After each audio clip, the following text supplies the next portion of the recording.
காட்டில் எந்த விலங்கு வேணால் இருக்கலாம், ஆனால் காட்டுக்கு ராஜா சிங்கம் தான். அந்த மாதிரி சாப்பாட்டுக்கு ராஜா நம்ம பிரியாணி தான்.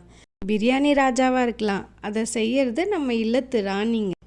ஃபஸ்ட்டு பட்டை, கிராம்பு, சோம்பு, அப்புறம் வெங்காயம் நான் 1 கிலோ சிக்கன் எடுத்திருக்கேன்.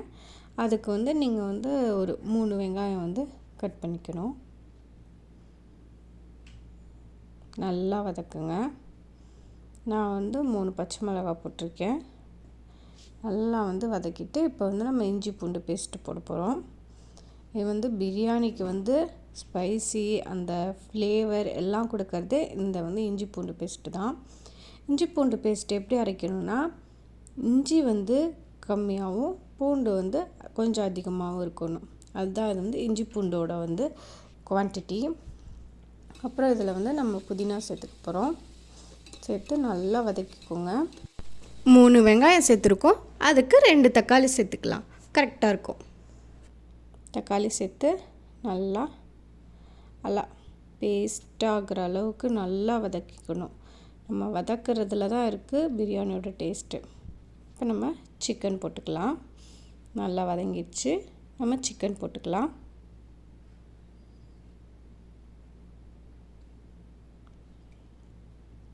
சிக்கன் போட்டுவிட்டு நல்லா சிக்கனை அந்த ஆயிலில் நம்ம ஃப்ரை பண்ணியிருக்கோம்ல, வெங்காயம் தக்காளி வதக்கியிருக்கோம், அதோடு நல்லா போட்டு ஒரு டைம் மச்சாகிற அளவுக்கு கிண்டிக்கணும்.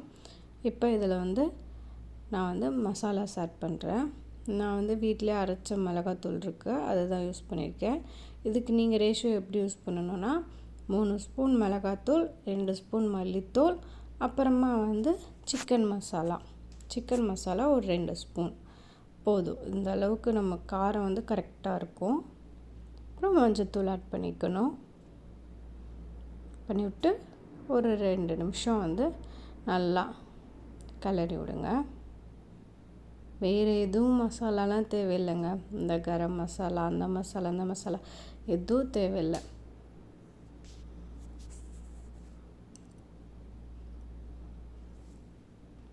பாருங்கள், எண்ணெய் நல்லா சிக்கனில் அப்படி கொதிச்சு வருதில்ல, அந்த மாதிரி வந்துடணும்.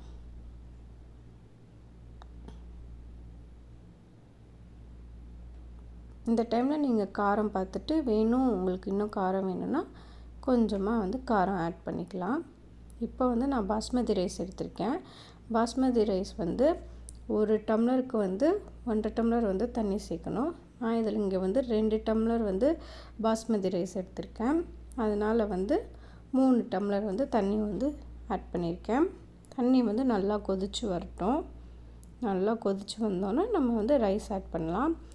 ரைஸை பிரியாணி இப்போ நம்ம செய்ய போகிறோம் அப்படின்னா, ஸ்டார்டிங் நீங்கள் செய்கிறதுக்கு முன்னாடியே அரிசி நான் ஒரு டைம் வாஷ் பண்ணிவிட்டு தயிரில் ஊற வச்சுருப்பேன். அந்த மாதிரி பண்ணுங்கள், சூப்பராக இருக்கும் டேஸ்ட்டு. அதுவும் இல்லாமல் உடையாது, நல்லா உதிரியாக வரும். இப்போ ரைஸ் ஆட் பண்ணிட்டோம். நல்லா கொதித்து மேலே வரட்டும். அப்புறம் நம்ம தம் போட்டுக்கலாம்.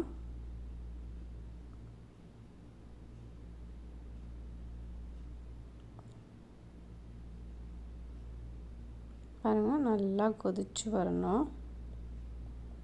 இந்த டைமில் நீங்கள் உப்பு, உங்களுக்கு என்ன உப்பு வேணுமா, புளிப்பு வேணுமா, புளிப்பு இன்னும் வேணும்னா லெமன் ஆட் பண்ணிக்கலாம். உப்பு வேணும் அது மாதிரி இருக்கிறதுலாம் இந்த டைமில் நீங்கள் பார்த்தீங்கன்னா கரெக்டாக இருக்கும். பாருங்கள், இந்த மாதிரி வந்தோடனே நம்ம தம் போட்டுடலாம். ரொம்ப கிளறி விடாதீங்க, லைட்டாக அது பண்ணிக்கணும், ஏன்னா அரிசி உடஞ்சிரும். பாருங்கள், அரிசி வெந்திருக்கா? அரிசி ஒரு 3/4 பதத்துக்கு வெந்திருக்கணும். 3/4 பதத்துக்கு வெந்திருக்கும் போது நம்ம தம் போட்டோம்னா நல்லா உதிரியாக நல்லா பிரியாணி கிடைக்கும். தம் போடுறதுக்கு நான் அடியில் தோசைக்கல் வச்சுருக்கேன். வச்சு அது மேலே பாத்திரத்தை வச்சு மேலே ஒரு கனமான பாத்திரமோ ஏதோ ஒன்று தண்ணி வச்சிடணும். பாருங்கள் எப்படி வந்திருக்கு பிரியாணி. பாருங்கள், நம்ம டேஸ்டான பிரியாணி ரெடி ஆயிடுச்சு. நீங்களும் வீட்டில் செஞ்சு சாப்பிட்டு பார்த்துட்டு எனக்கு எப்படி இருந்துச்சுன்னு கமெண்ட் பண்ணுங்கள். தேங்க்யூ.